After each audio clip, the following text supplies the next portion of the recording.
Hi, welcome everybody, and thanks for joining us. I am joined here by Chairman Jerry Connolly. He's also a member of the Committee on Foreign Affairs, so thank you so much for taking the time out of your busy schedule to sit down with us to talk about IT modernization trends and issues. My pleasure, Amy. Thank you. So, this pandemic, obviously, it was a pretty momentous 2020, which is kind of an understatement. What has it taught us around IT modernization, about the need for modern systems and the importance they have in dealing with agile government?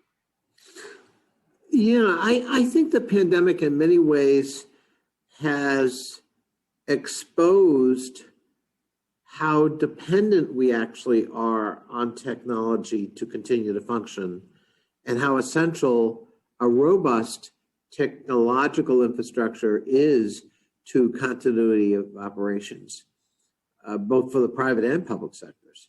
So, for example, the previous administration was backsliding quite consciously on telework, and then the pandemic hit, and every federal agency had to stand up widespread telework programs, and some of them were found wanting. Some of them lacked any guidance. Some of them lacked any kind of protocols because they had slid on teleworking. And I think we now understand that teleworking, the cultural barriers to telework, have collapsed in the light of the pandemic. You can no longer be preoccupied with, if I can't see you, you're not working. That's out the window. And so I think telework, one victory, paid at a very high price, but from the pandemic, is telework is permanent. It's here to stay. It is going to be a cornerstone, feature in our workforce and in our workplace as we move forward. The cultural battle about, do I like telework? Can I trust telework? Do I want to promote it? Is over. The pandemic has done that. But we also know that the lack of modernization in federal IT and in state IT systems is really costing us. So I'll give you some examples. I mean, the E-Trans system at the Small Business Administration. So back in April, in the CARES Act, we pumped $600 billion in SBA loans and converted loans to grants for small business set-asides and some industry set-asides. Now, that was a 30-fold increase over the annual portfolio of SBA normally. So normally they manage over 12 months, $20 billion in loans for small business and other business financing. We, in 1 month, went from 20 billion a year to 600 billion in 1 month. And the E-Trans system, their IT system, simply could not handle it. It collapsed multiple times. Access to it was difficult. Some small businesses didn't get the assistance intended. Targets were missed, all because of IT. Not because of lack of good policy, all because of IT.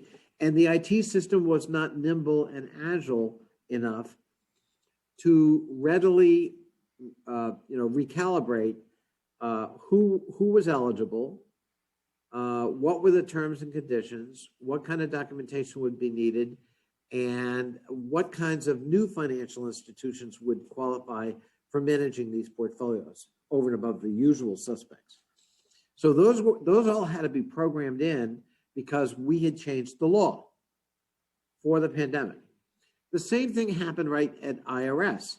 So IRS was expected to continue its normal tax filing and processing of tax returns and auditing of tax returns, but it also became a giver. We expected IRS to hand out payment checks to virtually every family in America.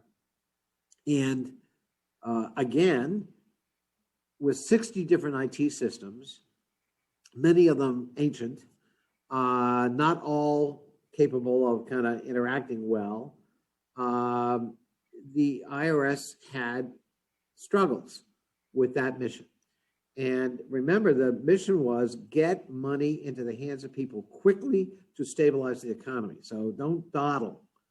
And yet, we didn't finish payments to American families that were initiated in April of last year until almost December of this year, of last year.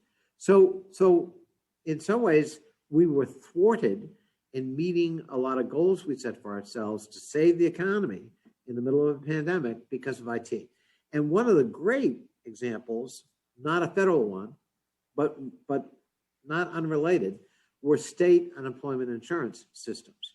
So at the federal level in the CARES Act, we changed eligibility, we expanded it, we changed the duration of eligibility for unemployment insurance payments.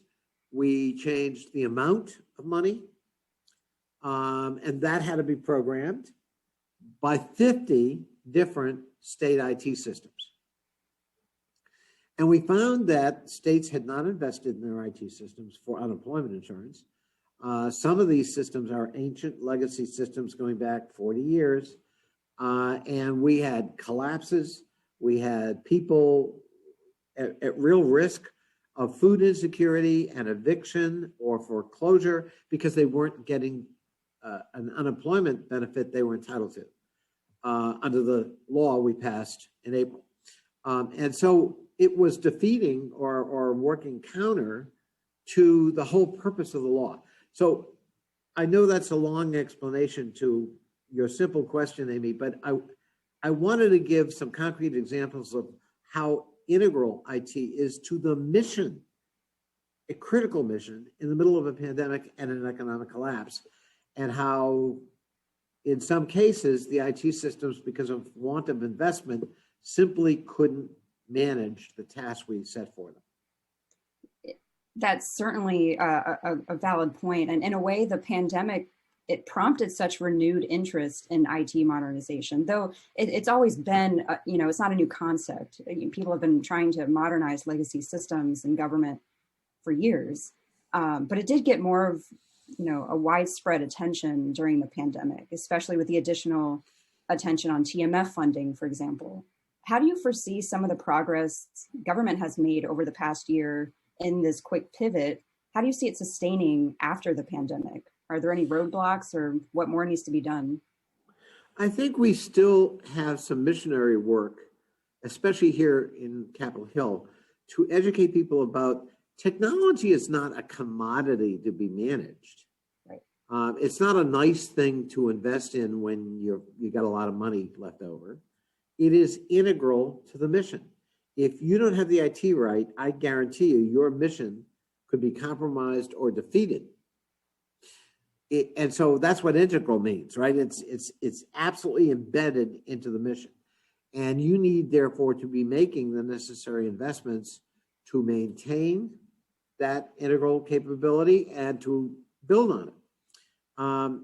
And you mentioned the TMF, the Technology Management Fund. It's a good object lesson in what we're talking about. So to their everlasting credit, the Biden transition team in the COVID-19 relief bill they drafted had $10 billion for this category of technology, $9 billion of which would go to the TMF. And I was doing rain dances, hallelujah, because we only got $25 million as a placeholder from zero in the TMF in the appropriations process here in the House last year. So to have an incoming administration get it about how integral IT was, and they were going to fund it in this $1.9 trillion bill, $10 billion for this purpose, I was happy as a clam. And the House certainly supported it. But it gets to the Senate, and they start fetching about what is this, and this seems ancillary, if not tangential, to the mission. It's not really a COVID-19 direct related expense. Who needs it? We already spent plenty in IT, and that TMF fund started to dwindle. We salvaged what we could in the initial round of negotiations with objectors in the Senate, and we kind of had reached an understanding that, okay, how about $6 billion in that range? And we thought we had a deal. And last time I checked, it's been zeroed out.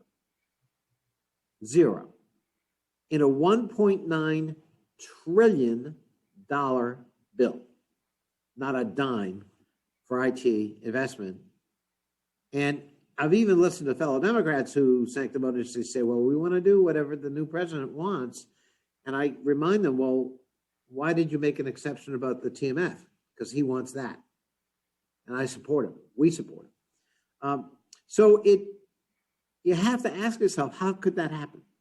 If there's an appreciation of the criticality of IT investments as integral to the mission, how could we end up with apparently zero for this category in a $1.9 trillion bill? I mean, at that point, and I'm not trying to disparage it or diminish it, but $9 billion is almost a rounding error, right? In a $1.9 trillion bill. So why are you quibbling over it? Why would you pick on that one of all things to quibble and to object? So that tells me we've got a lot of work to do with members of Congress to still appreciate the centrality of IT to everything we do. Especially when you're talking about the infrastructure that to even support certain systems and capabilities that IT is enabled by. That's right. What types of lessons are you learning from this effort, or what do you think? How do you close that education gap with explaining and demonstrating the importance that infrastructure and continued investment has in the future? Yeah, what a good question.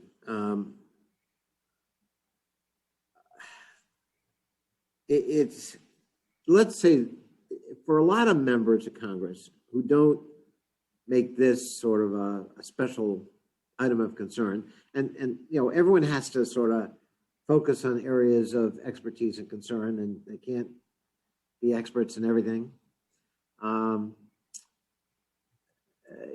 We need more people to be engaged in the whole subject of federal IT modernization.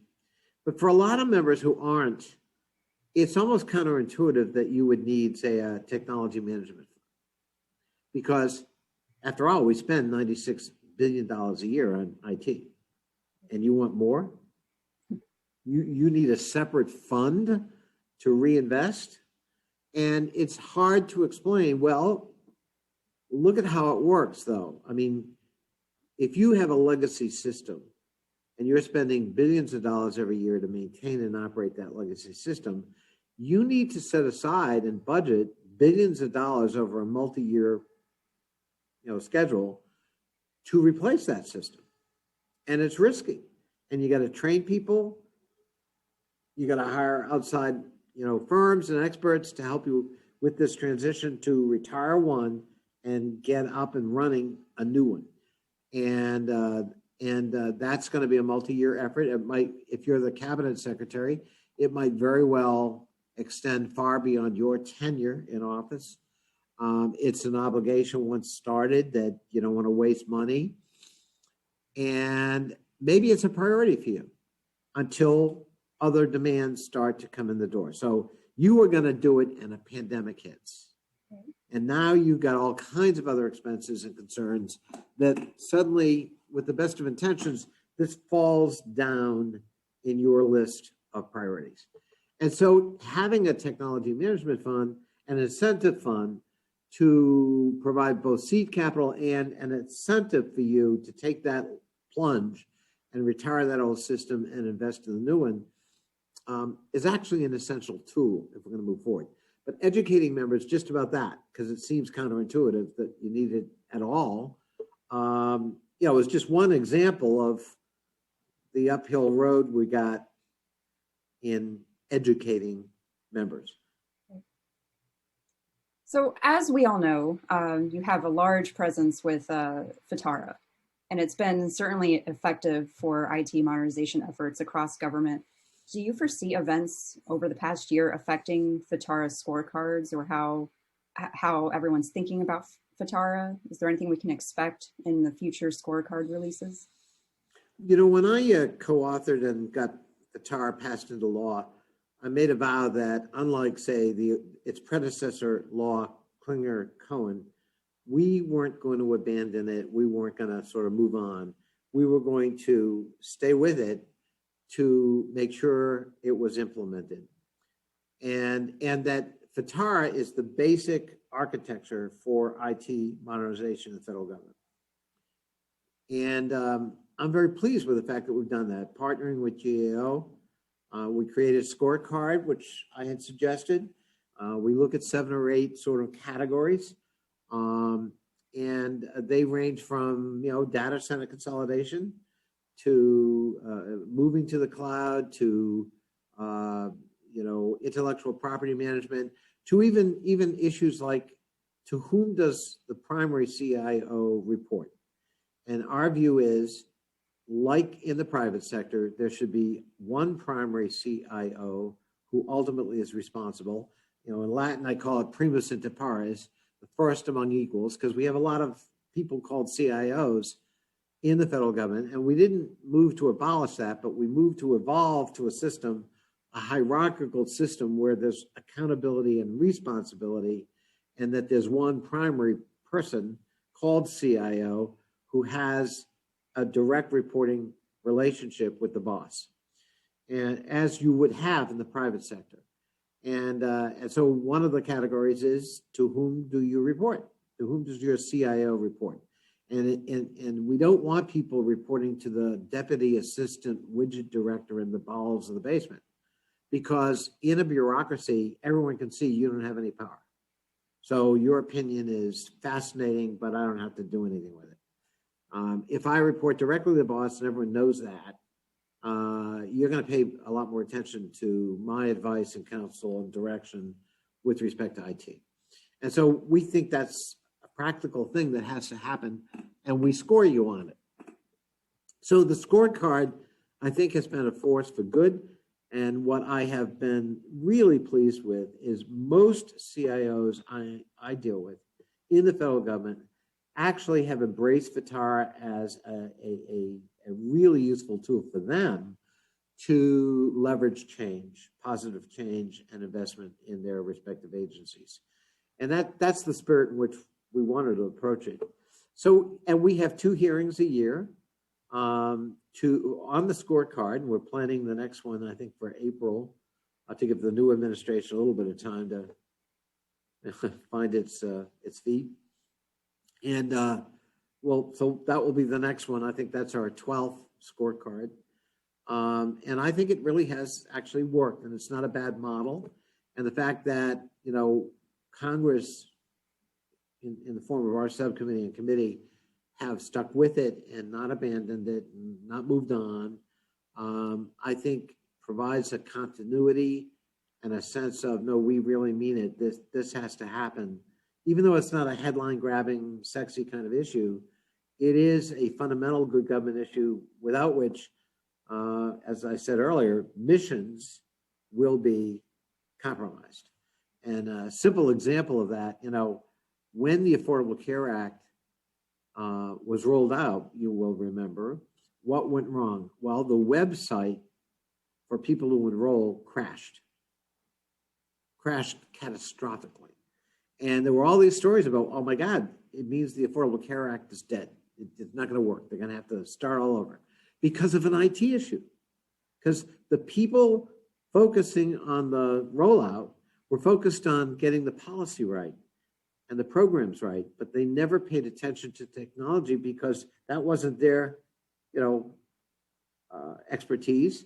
And they saw it as something technical that just somebody, who didn't really wear a coat and tie in the basement got right because he was the geek or she was the geek. And that attitude almost derailed the entire Affordable Care Act. And so it's an object lesson that you would think we don't want to relearn. Again, the FITAR process is designed to help people avoid that kind of problem. So I think it's been transformative, and it's not dramatic, but cumulatively we're building on, I think, progress. And again, I'm very pleased that most CIOs have embraced it for precisely that purpose. And look at all the changes that kickstarted in technology and government, the whole Affordable Care Act. So, yeah. So in these last few seconds, Chairman, there really is no going back to exactly what things were like pre-pandemic, whether that's positive or negative. Where do you see the next big changes happening in IT infrastructure, and what do you hope will be accomplished? Well, I do have a bill, for example, on FedRAMP that we hope will become law. It almost became law in the last Congress, but for one Neanderthal senator blocking it, I won't name him, but I will call him a Neanderthal because he just killed a really good idea to codify FedRAMP, and which, as you know, is the program that certifies private sector entities to provide cloud services to the federal government. And anyway, we're hoping we can get that done in this new Congress with the new administration. But I also think we have to look at protecting big data that is maintained by the federal government. The solar wind, we still don't know what happened, all of the consequences of the solar wind breach, but we know it's significant and we know it is very damaging. So we have to not only understand that and recover from that, but we then have to create an architecture for cyber hygiene and cyber protection as we move forward, because the sophistication of cyber attacks and probes is only going to grow. And there are lots of people out there of malign intent. So protecting, the data that the federal government has, protecting the intellectual property and national security assets is really more vital than ever, and arguably more vulnerable than ever. I mean, even let's go back to the context of pandemic. There are hundreds of millions of cyber probes and cyber attacks on the CDC, on the FDA, on private sector pharmaceutical companies developing vaccines, to steal the intellectual property, to skip the steps and the expenses, and to be able to steal someone else's hard work. And so we've got to protect assets as we move forward on a broad front. And we also need to develop, capabilities that can actually maybe punch back a little bit for those malign forces that are trying to do harm as part of our protective network. So I would see those as subjects of next concern and legislative attention. Although we're not going to give up in maintaining FITAR and maintaining the progress and building on it as we go forward. Right.